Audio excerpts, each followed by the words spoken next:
So today we're going to give you a tour of the Fire Hall Museum and Education Center. It's originally the Galt Fire Station and it became a museum in 2004. So it was in service from 1898 to 1979 and it serviced the town of Galt. Remember, it wasn't just the city of Cambridge, it was a town of Galt with only thousands of people, so much smaller scale than it is today. So they had a full-time fire service here for that period of time, and then eventually the building became too small, the trucks got too big, and the building was put out of service, and they moved headquarters out to Franklin and Bishop. We've got the building sort of divided into basically two sections: tools of the trade of firefighting, and the second section is the history of Cambridge Fire. And Cambridge is made up of Galt, Preston, and Hespeler. So we have three sections of the city. The fire departments came together when the city amalgamated, and so we show that history, and we show the history of Cambridge Fire in general and firefighting in general to a certain extent.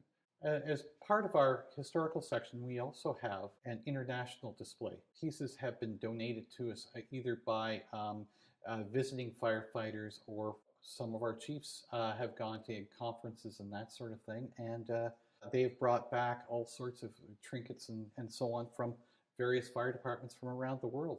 We also have a large collection of old fire helmets. We've got helmets from basically around the world. We've got helmets from Japan, from France, from Belgium, from Great Britain, from Canada, of course.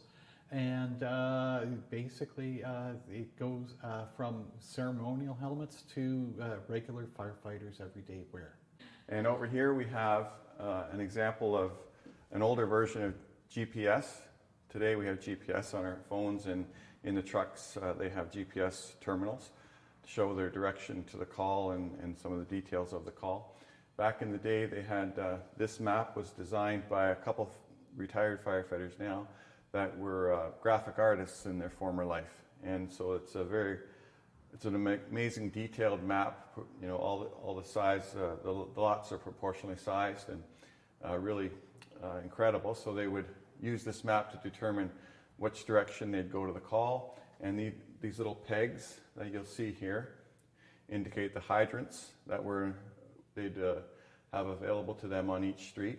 They're colored, which would indicate the size of the water main and the amount of water that's available to them at the fire. So red is a smaller one, yellow is a medium one, and green is a bigger water main. A really valuable tool that the firefighters would have used to get to the call. One other feature it has, Ray talked earlier about the floods that have happened through the town of Galt. This is the Grand River running through the center of Galt, and there's little lines of elevation showing the different heights that the water had come to during some of the floods. And of course the highest one is 1974, basically flooded the whole downtown area of Galt. So it's a really valuable tool, and it's a great piece of Galt, Cambridge history. And finally, this is the fire bell that we have here. That it was presented to George Hoother for the Hespeler Fire Brigade. So it's part of the Cambridge heritage. And we use it for donations. So you can donate in the box and you can ring the bell.